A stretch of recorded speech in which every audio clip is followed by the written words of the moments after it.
To introduce today's guest speaker, Jay Davis is the founder and CEO of PillowCube Inc. and the founder of Creatably. 4 years ago, Jay started Creatably to help startups accelerate their growth through disruptive marketing. After helping companies like Gabb Wireless, Manly Bands, Owlet, Homey, Cleancult and Thread Wallets to experience explosive growth, he decided to start his own product company that would solve the pains of side sleepers. PillowCube launched their first product in 2019 and has been one of the fastest growing companies in the country since that time. Jay loves entrepreneurship, reading, playing sports, and spending time with his family. He and his wife Haley have 4 beautiful girls. So Jay, thank you for coming, and please welcome Jay Davis.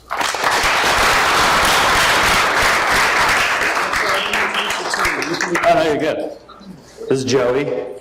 He's our COO, and Clark back there is our CFO. Hopefully I don't mess this up. Cool. Well, thanks for having me. Hopefully I stay out of the bad zone. Is that good? Try again. Better? Is that good? Okay. Hopefully we won't break anyone's eardrums. Cool. Thanks for having me. Super excited to talk to you guys. First, I just want to ask you guys what kind of you all want to learn. So how many of you here are wanting to be an entrepreneur? Anyone? Anyone think about it? Anyone already an entrepreneur? You already own a business? You're already running a company? Some people? Maybe? A little bit? Okay.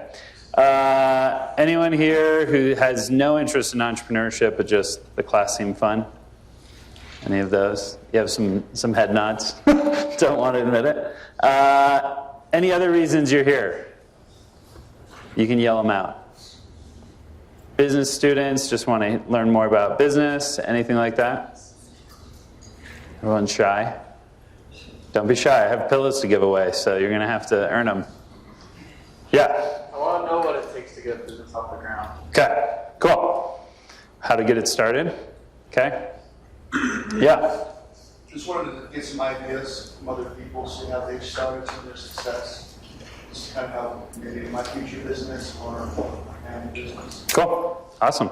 Yeah. I want to know what research you do before you launch a product. Okay.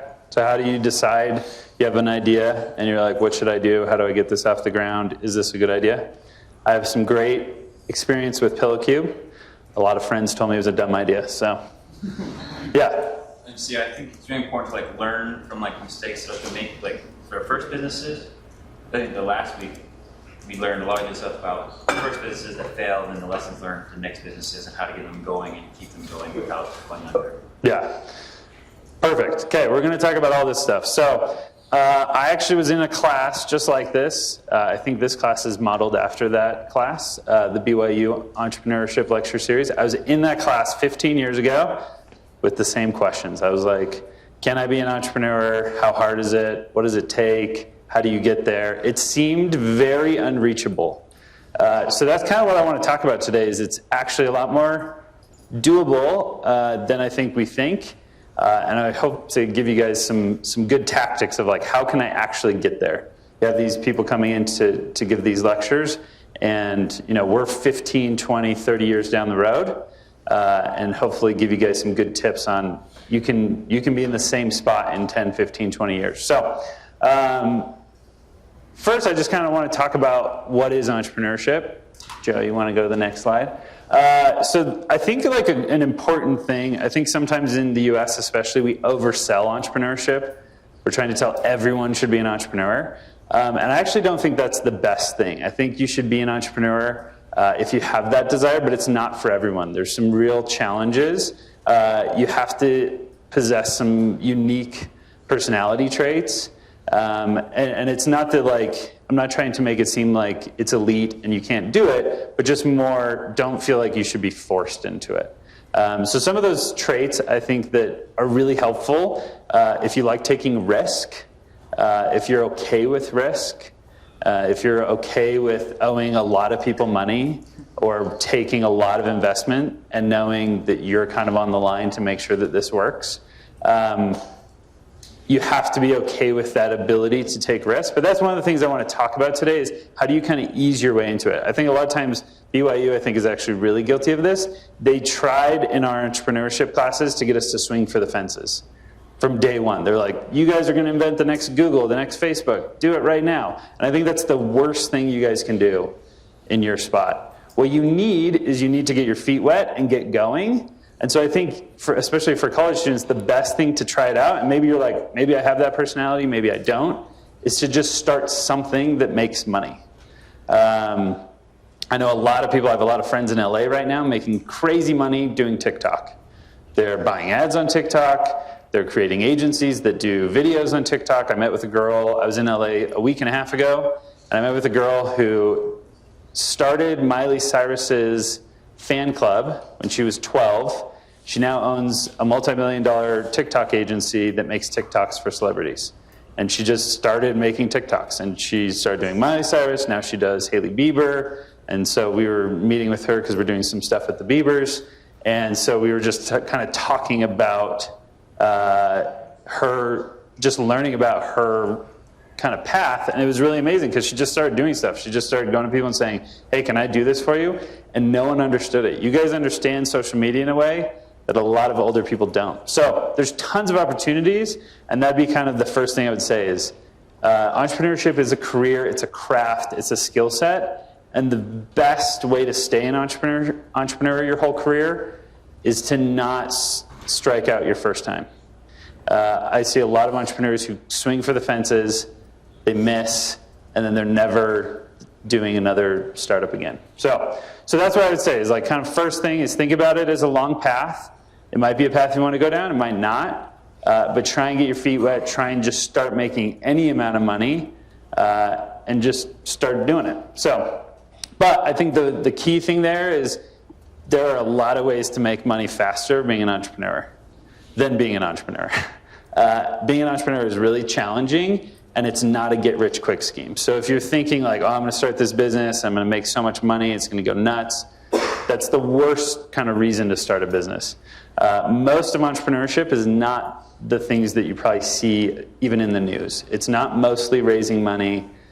It's not mostly exiting and becoming a billionaire. It's mostly building teams, trying to create products that people will pay money for. It's those day in, day out kind of business stuff that you need to like doing. So I want to kind of just share with you guys 9 things I've learned since 15 years ago when I was sitting in the exact spot you guys were in. So lesson number 1 is to be curious. I think that one of the questions, whoever asked it over here about how do I know if my product is great, I have a good hack for you that I'll share with you. But a lot of that is curiosity. It's being curious and asking people questions. So my hack for how I got PillowCube going, I made a prototype with some foam that someone gave me and some spray glue. And I sprayed 2 pieces of foam together, and I hired a seamstress, and I paid her like $50 to make me a case. And then I went to friends and I said, hey, can you try this out for a week? And then I called them a week later and I said, hey, can I have that back? And then I watched their reaction. And I tried to do it in person as much as possible. And I'd say, hey, I need that pillow back. And I had some of my best friends in the world lying to me, telling me like, oh, dude, I lost it. I don't know where it is. I'm like, you lost that pillow? Like, that's my only prototype. Oh, well, can I just have it for like another week? And as soon as I heard that, I knew I was onto something. I knew, hey, they don't want to give it back to me. They want to keep it. And so that's, I think, the easiest way. The worst question is giving it to your mom and saying, hey, mom, what did you think of that? Did you like it? Your mom's going to tell you it was great. She's going to lie to you. Even if it was horrible, she's going to be like, oh, this is the greatest thing ever invented. But when you ask for it back, your mom might be like, oh, yeah, sure, here you go. Or she might be like, no, I want this. I don't want to give it back. Then I made 20 prototypes. I gave it to even more friends. Same thing happened. They all thought it was kind of silly, but then when they tried it, they were like, I don't want to give this back to you. I want to keep it. Can I buy it from you? And that's the key question when you're developing a product. Will people give you money in exchange for your product? The sooner you can get to that answer, that's the core question of entrepreneurship. Will people give me money for the thing that I am selling? So being curious is so important to that whole process, just asking people questions and just observing people, just watching people, what they do. We still to this day bring people into, we have a kind of a sleep lab, and we bring people in and we just watch them with the products. We don't explain them, we don't say, hey, this is how this works. We just say, hey, here's our new thing we're developing, try it out. And then we just watch them. And we start to notice, oh, they're having a problem with this piece. This isn't working right, or they're confused. We created a new kids pillow. I don't know if any of you have seen it. And we started giving it to celebrities, and they're all using it wrong. So it's like, oh, okay, this isn't clear. There's something wrong. They're all flipping it upside down. And so we're like, why are you doing that? And they're like, well, the outside fur is really soft. Why wouldn't you want to sleep on that? And we were like, oh, we didn't think of that. So that's, I think, the key thing as an entrepreneur is you need to be curious. There's a great book, and I just blanked on the name, but it's by Brian Grazer. I think it's The Curious Mind. He is Ron Howard's production partner. So he's responsible for like Apollo 13, so many great movies. And he wrote this book about how curiosity is the core to his success. He goes and has lunch with so many different people, and he just asks them questions. He's just such a curious person. And I think it's a great reminder for all of us. If you want to go to the next slide, Joey. So Albert Einstein, we have this on our website if you've ever seen it. But he said, I have no special talents. I'm only passionately curious. So when you think about how smart Einstein was, for him to say that was his great talent, I think it's a great thing that we should think about. So as you're looking at entrepreneurship, again, be curious, ask people questions. And like the example of will you give it back to me, think of the implications of your questions. So when we ask people, when we ask customers questions, we try and be really careful that we're not pushing them to the right question. That's why I like the will you give it back, because it's asking them something without asking them. Does that make sense? Any questions, thoughts? Okay. So thing number 2, this is similar to what I was saying earlier. If you want to be an entrepreneur, my recommendation is test it out. Don't try and swing for the fences the first time. If you're learning a new sport, we don't take 5-year-olds and have them play pickup with NBA players. We start them with something that's accessible for them that they can do. So if you're thinking of being an entrepreneur, you need to get an at-bat as soon as possible. You need to get to that point where you take a swing and you see if you like it. And if you're trying to invent the next Facebook, that's really, really challenging, especially in today's market. So my thing would be, if you're thinking of being an entrepreneur, there's a great class at Texas Tech where they give everyone in the class $5, and then at the end of the semester, whoever made the most money wins the class, and they win a prize. I had a friend who did it, and by the end of the summer, he'd made 150 grand. It was a great start to an entrepreneurial career because he just saw, what can I turn $5 into? It doesn't have to be a multi-billion dollar thing. Just try and get going. And that's my recommendation for people, is you want to be a career entrepreneur. You want to keep doing this. I'm always surprised. So I own this agency, Creatably. We work for a lot of companies like Russ was saying here in Utah, a lot of companies in New York, LA. And I'm always surprised when I meet entrepreneurs who are like, oh, this is my first one, and it's really successful somehow. And they're like, as soon as it's done, I never want to do this again. Because for me, I love it so much, I'm like, why would you not want to do this for the rest of your life? But that's my recommendation, is look at it as a career. And at the same time, that doesn't mean that you can't ever go get a job. I started my career at Vivint doing product development. And it was awesome to be able to see, oh, this is how a big company works. These are the kind of the different departments that you have. Here are things that are good. Here are things that are bad. I was able to observe a lot of that. And for 4 years, I did that. And then I went to a startup. I was able to really kind of accelerate that. I think I just hit it off. Okay.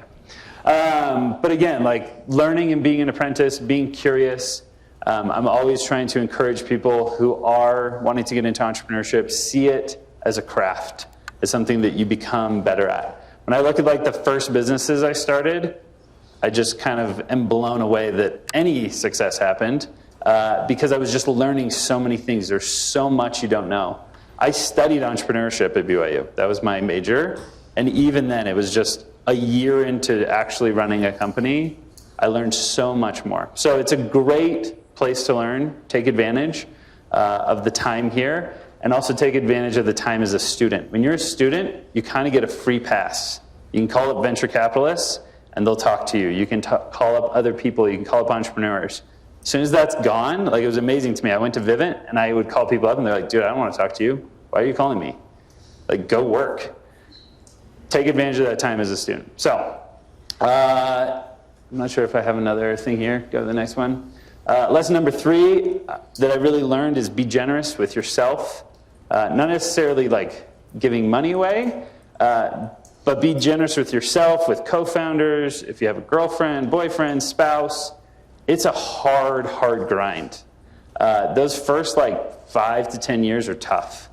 It's hard when you see people who do their first thing and it just works. It's very rare, because most of the entrepreneurs I know who are now, CEO of Homey, I had lunch with him a couple weeks ago, and we were just talking about how long that early grind is of like trying stuff out. It works, it doesn't work. So be generous with yourself. It's a tough, tough thing. I think being an entrepreneur is one of the most challenging careers you can take on, because it's very binary. You either do well or you kind of don't. And that time where you're just not succeeding is tough. It's tough to keep going. It's tough to kind of have that fortitude. So, and then same thing with other people. I after Vivint, I left and I helped start a company called The Color Run, which was like the first 5K that threw colored powder on people. And we grew really fast.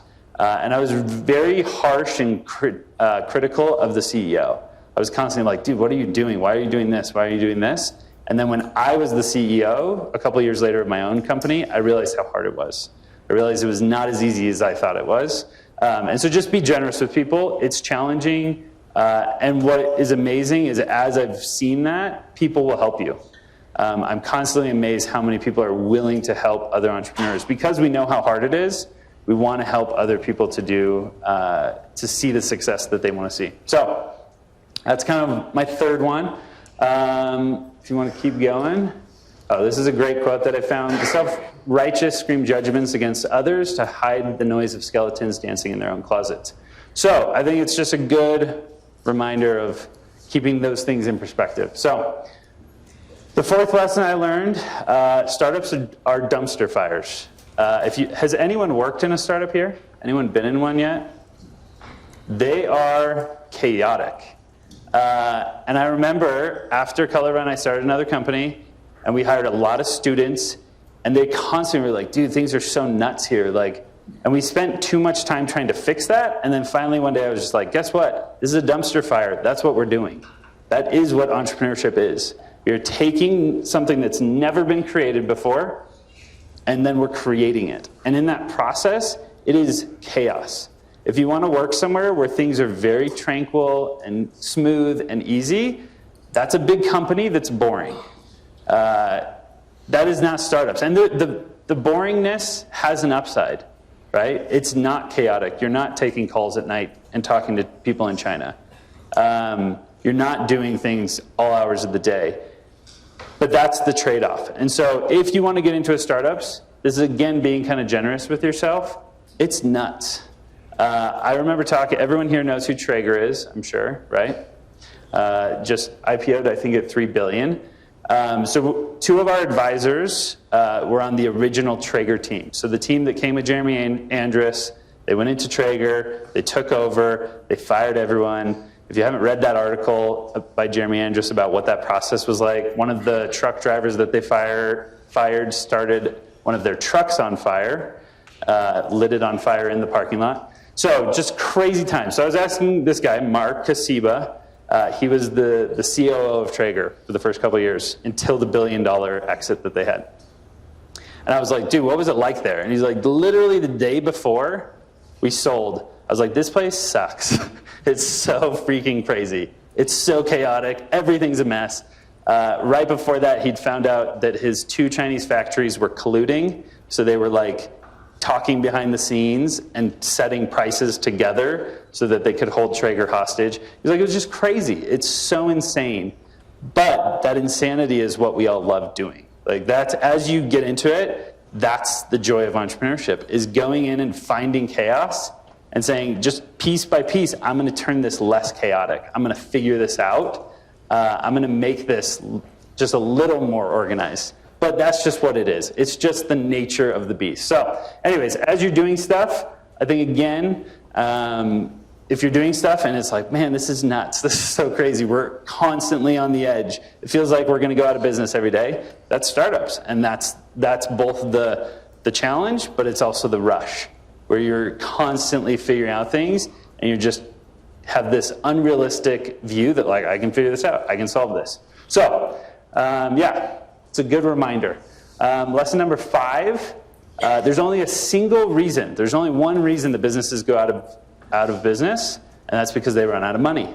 There's no other reason. Every reason comes back to that. So if you really want to be an entrepreneur, pay attention in your accounting class. It might be boring. Clark's our CFO. How much do I like talking about money, Clark?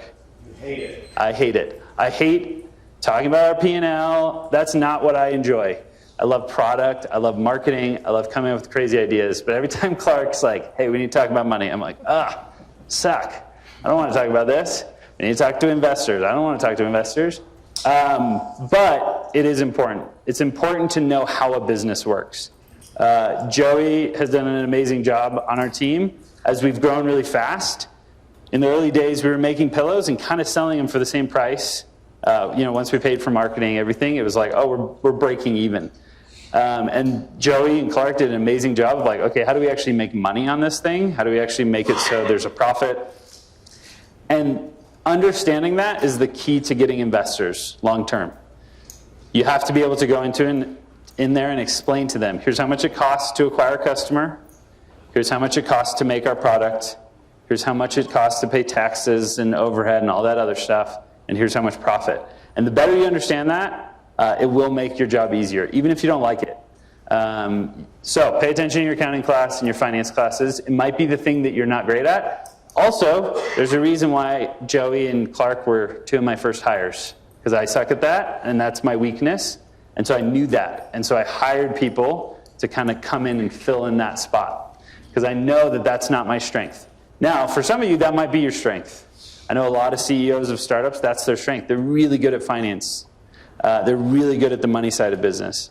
And so they try and hire to take care of their weaknesses, which may be product or marketing. So just kind of a side tangent, I think as you go through your career, whether you decide to be an entrepreneur or not, really embrace who you are. Really just lean into, this is what I'm great at. I had a boss at Vivint who kind of pulled me aside. I was like, dude, you're so creative and you have these really great ideas, but man, if you were detail-oriented, you'd be so much better. And I didn't realize it at the time, but I've since realized that that's not who I am. I'm not that person, and so I'm not going to try and be that person. I just need to be me. And that's hard as an entrepreneur because you're going to have these temptations to compare yourself. You're going to meet with other CEOs, and you're like, dude, you're so good at hiring people, or you're so good at building culture. And you'll see your weaknesses, and in those moments, just remember, just be who you are. Don't try and become Jeremy Andrus. Jeremy Andrus is Jeremy Andrus. All these well-known entrepreneurs, that's what's so great about them. They're just who they are. And then they hire people who kind of fill in their weaknesses. So, okay, lesson number 6, don't go to jail. It's a good lesson. Don't do unethical things. Don't lie. It causes so many problems, and it will set you back. So, just a good lesson. I've seen people in my career who have ended up in jail. Some people who've ended up, they lied to their investors, and then it puts a black mark on you that you'll never overcome. So, as an entrepreneur, it is a fine line you have to walk, because when we pitch investors, we're obviously pitching the best version of ourselves, right? We're kind of hiding all the weaknesses, or we're explaining them away. Oh, well, the reason we're not making money yet is because of this and this, but don't worry about that. Here are the things to focus on. And I stole this from Clay Christensen. He says this: just don't go to jail. But as an entrepreneur, there are going to be times where you're going to have to tell the good side of the story. But again, just don't go to jail. Lesson number 7 is enjoy the ride. Like I was saying earlier, being an entrepreneur, the best part of being an entrepreneur is not usually the stuff you hear about. It's not the crazy exit. That's a cool byproduct of doing good work. If you work hard and you get really good at your craft, that just naturally happens. The other day we were talking to a potential investor, and they said, like, what's your exit strategy? I said, I really don't have an exit strategy. I'm just building a great company. That's what I want to do. I don't know, because it's such BS to be like, well, you know, we're going to sell to this person. You can't predict it. They might want to know what your eventual plan is of like, well, eventually I'd like to sell, or eventually I'd like to just keep this company for the rest of my life. Both of those answers are good answers. Just say what you honestly feel. Jeremy just was saying recently that he wants to run Traeger for the rest of his life. That's awesome. That's not me. I don't want to run any company for the rest of my life. I like building companies and then kind of either passing them off or selling them and moving on to the next thing. That's who I am. So just be honest when you get asked that question. But the bigger lesson is just enjoy the ride. Being an entrepreneur is really fun. The day-to-day, I get to hang out with people that I love working with because I hired them. And that's what's really awesome. We get to do cool things. We get to invent cool products. It's all of that side of it that is what makes being an entrepreneur really exciting. When you see people, like I still get chills when I see people. I was at a thing in LA, and this random dude just walks up and was like, dude, I bought the Pillow Cube, it changed my life. Like, I literally was gonna get shoulder surgery. I played football in college. I was like in pain every single night, and this pillow changed my life. And for me, that's the reward. All that other stuff is not, it comes very infrequently. And so that's the thing to focus on. Just focus on making products that change people's lives, that impact them, that do some good. So, I'm okay on time, right? We have until 20 after? Okay. Lesson number 8, and I've had to learn this one the hard way too many times to count, but follow your gut. There will be those times where you kind of know something's a bad idea, and just listen to your gut. That might be a deal. Like this week we were talking to someone and they pitched this idea of like doing a way that we would share revenue, and it was just, I knew like, that's a bad idea. It's going to lead to all these problems. I can see where that's headed. I've been here before. That's a bad idea. Just follow that feeling. Some of the things for me personally, you'll find kind of your own. I like arguing. I like having a healthy debate. At Pillow Cube, we debate stuff a lot. Like every idea, whether you're working in customer service, you're an executive, you're the janitor, like everyone can debate their idea. We take ideas, we have meetings where anyone can pitch ideas. But I can tell in myself when I'm getting defensive and I'm wanting the argument to be over, there's a reason for that, and that's because I know I'm wrong. And I'm not listening to my gut. Where when I'm in that argument, I'm like, okay, I want to keep going because I know I'm right. And that for me is just kind of my internal. Yours might be different. It might be that you just have like a sinking feeling of like, this is a bad idea. But I've had that experience. I had a company 10 years ago that went under. And when I got with them, so it was some other people who started it, I came in to help. And when they asked me to help, I like had that feeling like, this is a bad idea. It's just, there's problems with it. I don't think they're going to let me solve it. The product was great, but the founders were fighting. And I had that feeling like, man, if they're fighting and I'm the minority owner, can I fix all this? And I knew I couldn't, and I had that sinking feeling, and I didn't listen to it, and it caused tons of problems. And I got over it, but it's just a good reminder. Like, listen to those feelings. There's a reason you're having them. So, and then the last lesson, I think especially for you guys as college students, you're probably wondering this. We talk too much about passion. Like, what are you passionate about? You guys don't know what you're passionate about because you haven't done enough stuff. So don't worry so much about passion. So many people are talking about that. You might feel that way. Does anyone feel that way? Like you're trying to figure out what you're excited about, passionate about, trying to choose your career? What I learned is you get good at stuff and then you become really passionate about it. You learn how to do things and you're like, dude, I'm like pretty good at this. So ask family, friends, coworkers, your boss, say, hey, what am I like naturally good at? What's the reason you hire me? Why do you keep me hired? Why haven't you fired me? Like, what are those things? And then lean into those things. That passion will come as you get better and better at your craft. Everyone I know, like, so I went to a pickup game with a bunch of NBA players a couple weeks ago, and it was really interesting. Afterwards, we were sitting with Jared Butler. Does anyone know who Jared Butler is? Just got drafted by the Jazz. Anyone? He was on the Baylor team that won. It was amazing. Like, this guy, he's a rookie in the NBA. I'm like, oh, dude, you're like best life ever.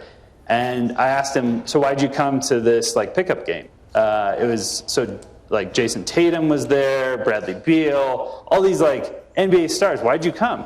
And he's like, I'm nervous about playing in the NBA. I'm worried about whether I can hack it. Like, I don't know. And it was so awesome to see like every single person in this room, including me, I was starstruck. I'm like, oh, this guy's on the Jazz. He's worried. He's nervous. He's like, I don't know if I'm good enough at basketball. I'm like, are you nuts? Like, what's wrong with you? But everyone feels that way. I still have days where I'm like, should I be an entrepreneur? Is this a good idea? You're going to have those days. You're going to have those moments where you're like, I don't know if I should do this. I don't know if this is what I'm passionate about. But then over time, you're going to that feeling will go away more and more as you get better. You'll get over the kind of like imposter syndrome stuff where you're worried about, am I good at this? But it's a good reminder. I've had conversations with people who have made tons of money, just insane amounts of money, and they ask that same question. Should I do this? In my pocket. Everyone knows who Todd Peterson is. Do you guys know who that is? Founded Vivint. He's a billionaire. He told me the other day he has that same question. He was talking to us about investing in PillowCube, and he was telling me, I'm not sure I know what I want to do with my life. And for me, I think it's a great reminder as a college student that someone who has had that career is still asking that question.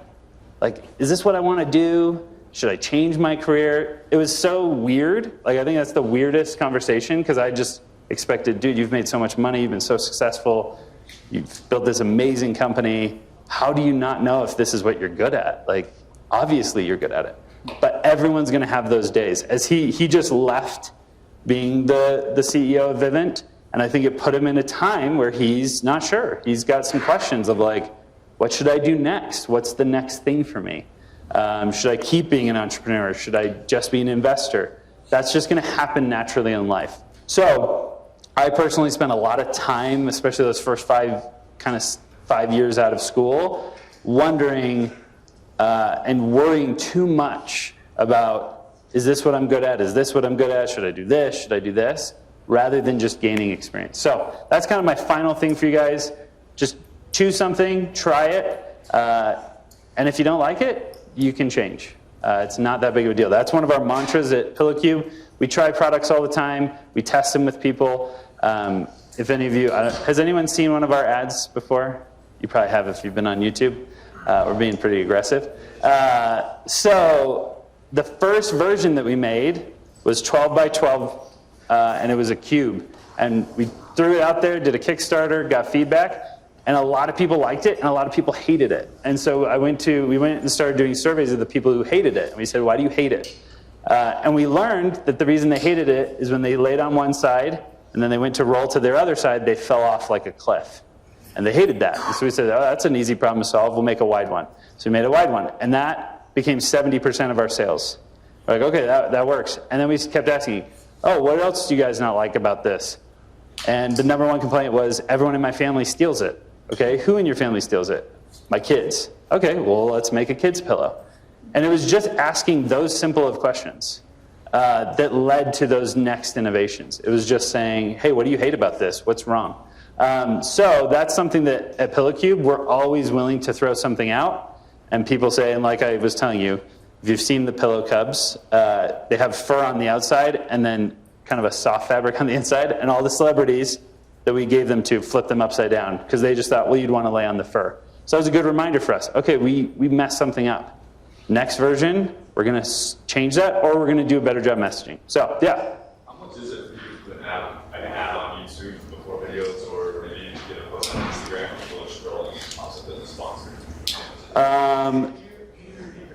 Yeah, for sure.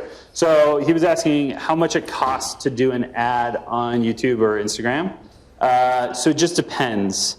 You can get, it honestly all depends. So that's what my agency does for like Homey. We make ads that get their costs down. But this is something that we do when we make an ad for a company that wants to go national.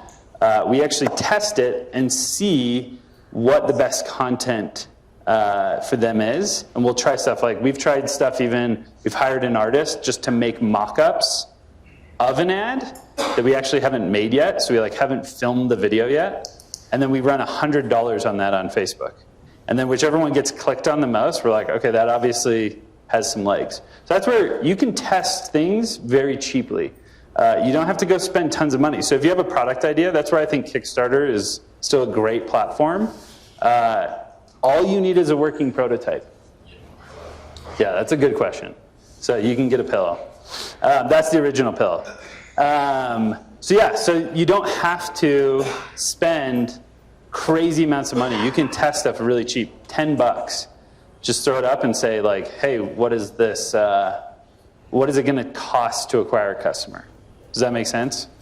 So you have a physical product, you take a picture of it, you put it on Facebook, you go into Facebook, you say, hey, I have $10 to spend. They will then spend that $10, and it's based off of bidding, and they'll spend that and then come back and say, hey, it cost you $10 and you sold no customers. And so you don't know what your acquisition costs. So for PillowCube, our pillow was $120 for the original, or for the new one, and $70 for the original. And so we had to figure out, we just started putting money on Facebook, what does it cost to acquire a customer? And we found out, oh, okay, we can acquire a customer for about $20. And that's how we build that into our kind of our financial model, is we know what it costs to buy a customer. Does that help? Yeah. Yeah. How do you educate a customer into buying a $100 pillow? Yeah. It's a good question. So he said, how do you educate a customer into buying a $100 pillow? Or, Joey's just giving out pillows. So, is that working?